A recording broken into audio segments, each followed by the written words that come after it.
मेरी शादी एक अनपढ़ से हुई, जबकि मैं पढ़ी लिखी थी। मेरा नाम दिव्या है। सच बताऊं तो मेरा सपना था कि मेरा हमसफ़र एक पढ़ा लिखा और अच्छा कमाने वाला लड़का हो। लेकिन घर की कुछ मजबूरियों के कारण चंदन से मेरी शादी कर दी। मुझे चंदन से बदबू आती थी। उनका काम इतना अच्छा न था। फिर मैं ईश्वर के सामने रो रो कर प्रार्थना करती थी कि हे ईश्वर, या चंदन को मार दे या फिर उससे मेरी जान छुड़ा दे। बिल्कुल पागल है, उसे बोलने का भी पता नहीं है। मैं हर बात पर चंदन को बेइज्जत कर देती थी, उस पर गुस्सा करती। चंदन मुझे प्यार से समझाता, कभी चुप हो जाता, कभी गुस्सा होकर घर से बाहर चला जाता। मैं एक बार झगड़कर माँ बाप के पास चली गई और जिद की, बस अब तलाक लेनी है मुझे चंदन से। माँ बाप ने बहुत समझाया कि बेटी लड़का अच्छा है, ना करो ऐसा, बस बेचारा पढ़ा लिखा ही तो नहीं है, बाकी क्या कमी है। कभी उसने तुम पर हाथ उठाया, कभी गाली दी हो तो बताओ।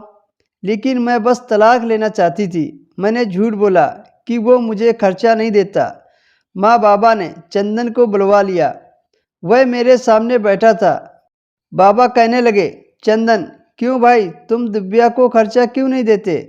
चंदन बाबा की तरफ देखकर बोला, अंकल जी, जो कमाकर लाता हूँ सब खर्चे निकाल कर जो बचता है दिव्या के हाथ पर रख देता हूँ। मेरे चाचा ताऊ सब मौजूद थे। मैं बोली, मुझे 10,000 रुपये हर महीने चाहिए, बस इस शर्त पर ही जाऊंगी मैं इसके साथ। चंदन खामोश हो गया, सिर झुकाकर बैठा था। चाचा बोले, हाँ चंदन, दे सकते हो खर्चा, 10,000 रुपये हर महीने। चंदन कुछ लम्हे खामोश रहा, फिर मेरी तरफ देखने लगा, लंबी सांस ली और बोला, मैं दिव्या को हर महीने 10,000 रुपये अलग से दूंगा। मैंने दिल में गाली दी और सोचा कि देखना, जीना हराम कर दूंगी तुम्हारा। फिर मैं चंदन के साथ चली गई। बिजली, पानी, गैस का बिल, राशन, खाना और भी बहुत खर्च थे। चंदन से जब भी पूछा, क्या काम करते हो, तो कहता, गवर्नमेंट ऑफिस में काम करता हूँ। उसके अलावा ना मैंने कभी पूछा, ना उन्होंने कभी कुछ बताया। खैर, चंदन मुझे हर महीने 10,000 रुपये देता था।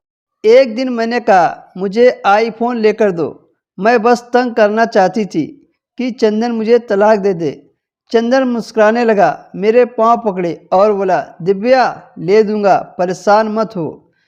तुम बस मुझे छोड़कर जाने की बात मत किया करो। जो कहोगी करूँगा। मैं कभी खाने में मिर्च ज़्यादा डाल देती तो कभी ज़्यादा नमक। वो थका हारा काम से आता और बेहोशी की तरह सो जाता। ना जाने कौन सा काम करता था कि इतना थक जाता था।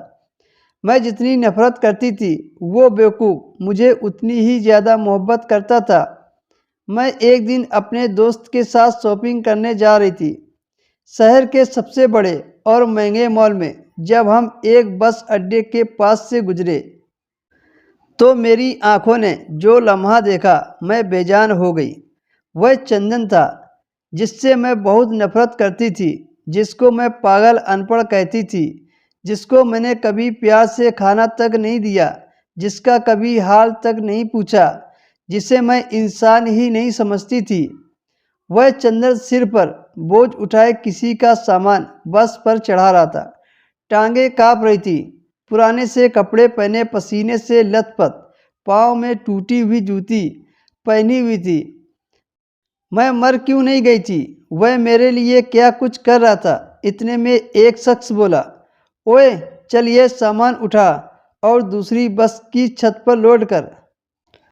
चंदन को शायद भूख लगी थी, हाथ में रोटी पकड़े रोल करके खा रहा था, साथ ही सामान उठा रहा था। मैं कुर्बान जाऊं, मेरा चंदन मेरे लिए किस दर्द से गुजर रहा था। मैं आंखों में आंसू लिए देखती रही।